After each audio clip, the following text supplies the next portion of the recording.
복잡했던 선박은 깔끔, 선장님 기분도 맑음. 오늘의 항해 소식을 알려드립니다. 이 내비게이션. 안녕하세요. GMT의 표시장치를 이용하시는 분들을 위한 안내 영상, 첨단 이내비게이션 표시장치 설정 및 세부 기능 편입니다. 메뉴 세부 기능을 알아보기에 앞서 메뉴 전체 구성을 확인해 보겠습니다. 메뉴 구성에 변화가 수차례 있었습니다. 현재 최종 버전은 2.1.0 버전이며 하위 버전과 큰 차이는 없지만 사용자의 의견을 수렴하여 기능을 추가하면서 버전 변경이 되었던 것입니다. 메뉴에 들어오시게 되면 나의 정보, 즉 실제 사용자가 눌러서 확인하고 저장하는 기능들입니다. 이내비게이션 서비스, 항해하는 데 있어 도움을 받아 편리해지는 기능들이라고 보시면 되겠습니다. 선박 목록, 주변 선박과 관심 선박을 표출하고 충돌 알람이 발생하지 않도록 하는 제외 선박 기능이 있습니다. 시스템 팸, 표시장치 상태 및 세팅 설정 기능입니다. 이제 세부적으로 각 기능별 어떻게 동작하는지 알아보도록 하겠습니다. 메뉴 버튼을 누르면 제일 위에 있는 나의 정보부터 알아보도록 하겠습니다. 선박 정보를 클릭하시면 설치된 선박의 정보와 재원들이 쭉 나오는데요. 화면을 위아래로 핸드폰처럼 화면을 확인하여 입력하고 관리합니다. 이 정보들은 이내비게이션 운용센터와 통신 및 서비스 이용 시 인증의 기초 정보로 사용되는데요. 최초 설치되었을 때 설치 기사님들이 기본 세팅 값을 입력해 놓았다고 하네요. 다음은 마크 관리를 알아보겠습니다. 마크 저장을 아직 하지 않으셨다면 지금 보이는 화면처럼 비어있는 상태로 나옵니다. 전자회로로 돌아가서 마크를 어떻게 찍고 저장하며 관리하는지 알아보겠습니다. 자선이 항행 또는 정박 중에 마크를 찍고 싶은 위치의 화면을 터치하면 커서가 동일한 위치에 생기게 됩니다. 그때 마크 버튼을 한 번 더 클릭하면 화면에 마커 포인트가 생기면서 저장이 됩니다. 그런데 화면을 터치만 하고 마크 버튼을 누르지 않으면 저장되지 않은 채 다음 터치하는 커서 위치로 포인트가 변경됩니다. 키패드의 메뉴 버튼을 누른 후에 마크를 클릭하여 아까 비어있던 마크 폴더에 데이터가 저장되었는지 확인해 보겠습니다. 저장 데이터의 저장 시간을 확인해 보니 방금 테스트했던 3개의 마크 포인트가 잘 저장되었네요. 여기서 잠깐만요. 이전 동영상에서 설명드린 것처럼 마크를 찍을 때 화면을 터치하지 않고 마크 버튼을 클릭하면 자선 위치에 마크 포인트를 저장하는 방법과 화면에 터치를 하여 커서를 위치시켜 마크를 찍는 방법, 이렇게 두 가지 방법이 있으며 저장된 파일은 편집 수정이 가능합니다.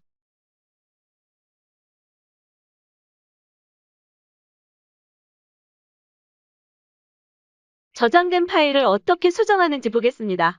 마크 포인트의 모양도 변경이 가능하고 마크의 색상, 위도 경도의 좌표 값도 손으로 찍었을 때 오차가 생길 수 있으니 정확한 값을 넣을 수 있도록 변경 가능합니다. 지금까지 3개 측직의 표현만 있었는데 2.0.6 패치에서는 동경 측직의 표현 방법도 여러분들의 요청으로 업데이트에 반영하였습니다. 참고하시면 좋겠네요. 입력하는 방법은 간단하니까 4배속으로 빠르게 넘겨보겠습니다.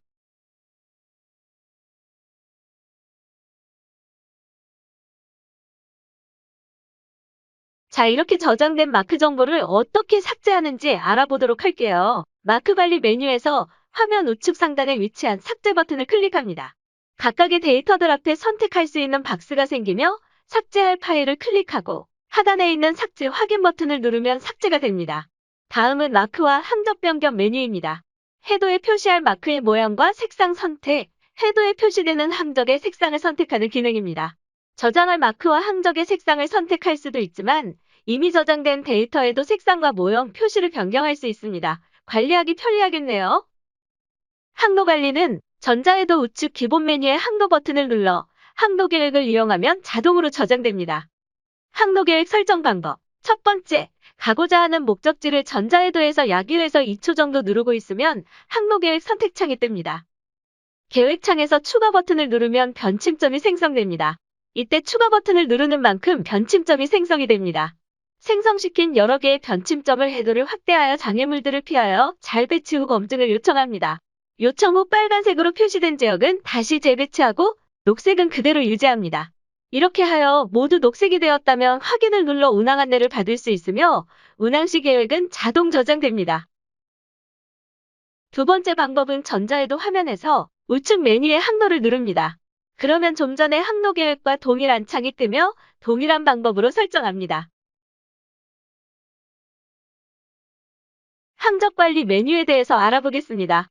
앞에서 설명드린 것처럼 항적 저장을 하지 않으신 분은 아무런 데이터가 없으실 거예요. 그럼 해도로 가서 항적 기록을 저장해 보겠습니다. 화면 좌측 하단에 보시면 중지됨이라고 보이시죠? 기본적으로 항적 기록은 중지됨으로 맞춰 있습니다. 중지됨이라고 써 있는 부분을 클릭하시면 항적 기록이 기록 중으로 변경되면서 저장이 되기 시작합니다. 기록 시작 메시지도 화면에 나왔으니 저장 후에 어떻게 확인을 하는지 알아보겠습니다. 항도검증으로 항해를 하셨든 임의로 항해를 하시면서 항적 저장을 하셨든 항적 데이터는 클릭한 순간부터 정지 버튼을 다시 클릭할 때까지 10초 간격으로 데이터 저장을 합니다. 항적 관리 메뉴에서 방금 기록하여 저장된 파일이 어떻게 저장되어 있는지 확인해 보겠습니다. 잘 저장되었고 우측 상단에 있는 편집 버튼을 클릭하여 항적의 색상이나 이름을 편집할 수 있습니다. 저장된 항적은 10초마다 점으로 저장 후 점들이 이어진 선으로 보이게 되며 항적 또한 마크처럼 언제든지 편집이 가능합니다. 저장 수량은 무제한이며 저장 공간에 따라 수량이 달라질 수는 있겠지만 대략 10만 개 정도 저장이 가능합니다. 저장된 항적의 편집은 앞에서 살펴본 마크 항로와 동일합니다. 2.0.9 버전에서부터 적용된 항적 관련 기능이 있습니다. 항적 저장할 때 2.1.0 버전부터는 메모를 남길 수 있도록 변경되었습니다. 파일명 변경하는 것은 기존과 똑같지만 지금은 저장되는 순간 메모창이 팝업되어 잊어버리지 않도록 도와준답니다. 저장된 파일을 확인해보니 테스트라고 쓴 메모가 잘 보이네요. 다음 동영상에서 나의 정보 기능을 계속해서 알아보도록 하겠습니다.